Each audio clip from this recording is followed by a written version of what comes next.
شہر کے کوچے رمضان کی برکتوں سے جگمگا رہے تھے۔ ہر طرف بازاروں میں چہل پہل تھی، سحری اور افطار کے وقت لوگ خریداری میں مصروف تھے۔ ہر کوئی خوش نظر آ رہا تھا، لیکن انہی ہجوم زدہ گلیوں میں ایک شخص ایسا بھی تھا جو اپنی الگ ہی دنیا میں مگن تھا۔ وہ علی نامی رکشہ والا تھا جو ہمیشہ دوسروں کو بے وقوف بنانے کی طاق میں رہتا تھا۔ اس کا مقصد زیادہ کرایہ وصول کرنا اور کسی نہ کسی بہانے سے لوگوں سے زیادہ پیسے بٹورنا تھا۔ علی بچپن سے ہی چالاک اور موقع پرست تھا، لیکن وقت گزرنے کے ساتھ ساتھ اس کی عادتیں مزید خراب ہوتی گئیں۔ وہ ہمیشہ دوسروں کو دھوکہ دینے کے نئے نئے طریقے تلاش کرتا۔ اگر کوئی سادہ لو مسافر رکشے میں بیٹھتا تو علی اسے لمبے راستے پر لے جاتا تاکہ زیادہ کرایہ وصول کر سکے۔ اگر کوئی کرایہ کم کرنے کی بات کرتا تو علی غصے میں آ جاتا اور کہتا کہ میری محنت کی قیمت زیادہ ہے۔ علی کی کمائی دن بدن بڑھ رہی تھی، لیکن عجیب بات یہ تھی کہ جتنا زیادہ پیسہ آتا اتنا ہی اس کے دل کی بے چینی بڑھتی جاتی۔ اس کے پاس دنیاوی دولت تو آ رہی تھی، لیکن اسے دل کا سکون میسر نہیں تھا۔ ایک دن سخت گرمی تھی، تپتی دوپہر کا وقت تھا اور علی کا رکشہ ایک سڑک کنارے کھڑا تھا۔ گرمی کی شدت سے وہ پسینے میں بھیگا ہوا تھا۔ وہ بے صبری سے کسی مسافر کے انتظار میں تھا۔ کچھ لوگ آئے، مگر علی نے ان سے اتنا زیادہ کرایہ مانگ لیا کہ وہ دوسری سواری کی طرف چلے گئے۔ کچھ دیر بعد ایک کمزور سا بوڑھا شخص علی کے رکشے کے قریب آیا۔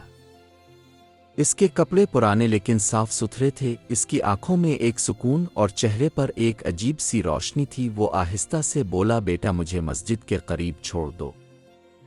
علی نے رکشہ بڑھا دیا۔ راستے میں اس کے دماغ میں پھر وہی پرانی چالاکی جاگی۔ اس نے سوچا کہ بوڑھا زیادہ سوال نہیں کرے گا، کیوں نہ اس سے دگنا کرایہ وصول کیا جائے۔ جب وہ مسجد کے قریب پہنچے تو علی نے کرایہ 50 روپے مانگا۔ بوڑھے نے حیرت سے کہا، بیٹا یہ فاصلہ تو عام طور پر 20 روپے کا ہوتا ہے۔ علی نے جھوٹ بولا، بابا جی میں نے رش سے بچنے کے لیے لمبا راستہ لیا ہے تاکہ آپ کو پریشانی نہ ہو۔ بوڑھے نے خاموشی سے 50 روپے نکالے اور دے دیے، مگر جاتے جاتے وہ مسکرا کر بولا، بیٹا دنیا کی دولت وقتی ہوتی ہے، اصل سکون ایمانداری میں ہے۔ علی نے بوڑھے کی بات کو نظر انداز کر دیا اور آگے بڑھ گیا، لیکن جیسے جیسے دن گزرتے گئے علی کی طبیعت خراب ہونے لگی۔ اسے رات کو نیند نہیں آتی تھی، عجیب و غریب خواب آتے تھے۔ ہر رات اسے لگتا کہ کوئی سائے اس کے آس پاس منڈلا رہے ہیں۔ کبھی وہ دیکھتا کہ وہ کسی اندھیرے غار میں ہے جہاں سے نکلنے کا کوئی راستہ نہیں، کبھی وہ کسی سائے کو اپنی طرف بڑھتے ہوئے دیکھتا۔ ایک رات علی کو ایک اور ڈراؤنا خواب آیا۔ اس نے دیکھا کہ وہ ایک سنسان جنگل میں کھڑا ہے۔ درختوں کے پتے سائیں سائیں کر رہے تھے، چاروں طرف اندھیرا تھا اور ایک عجیب سی سرگوشی اس کے کانوں میں گونج رہی تھی۔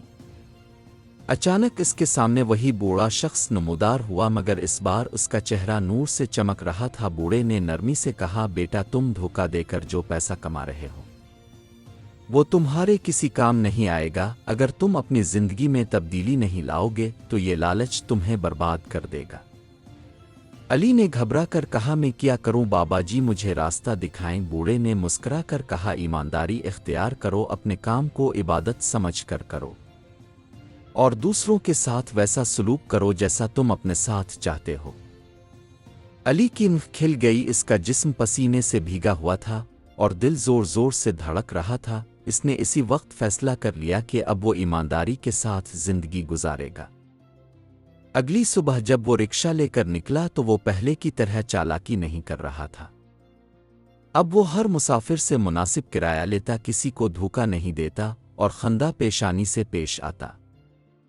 چند دن بعد وہی بوڑھا شخص دوبارہ اس کے رکشے میں بیٹھا۔ علی نے پہچان لیا اور کہا، بابا جی آج آپ کا سفر مفت ہے، میں نے اپنے راستے بدل لیے ہیں۔ بوڑھے نے مسکرا کر کہا، بیٹا جب نیت صاف ہو جائے تو راستے خود بخود آسان ہو جاتے ہیں، خدا تمہیں برکت دے۔ یہ سنتے ہی علی کی آنکھوں میں آنسو آ گئے۔ وہ سمجھ چکا تھا کہ اصل دولت پیسے میں نہیں بلکہ ایمانداری اور نیکی میں ہے۔ اس دن کے بعد وہ ہمیشہ سچائی کے راستے پر چلتا رہا اور پہلی بار اس کی زندگی میں حقیقی سکون آیا۔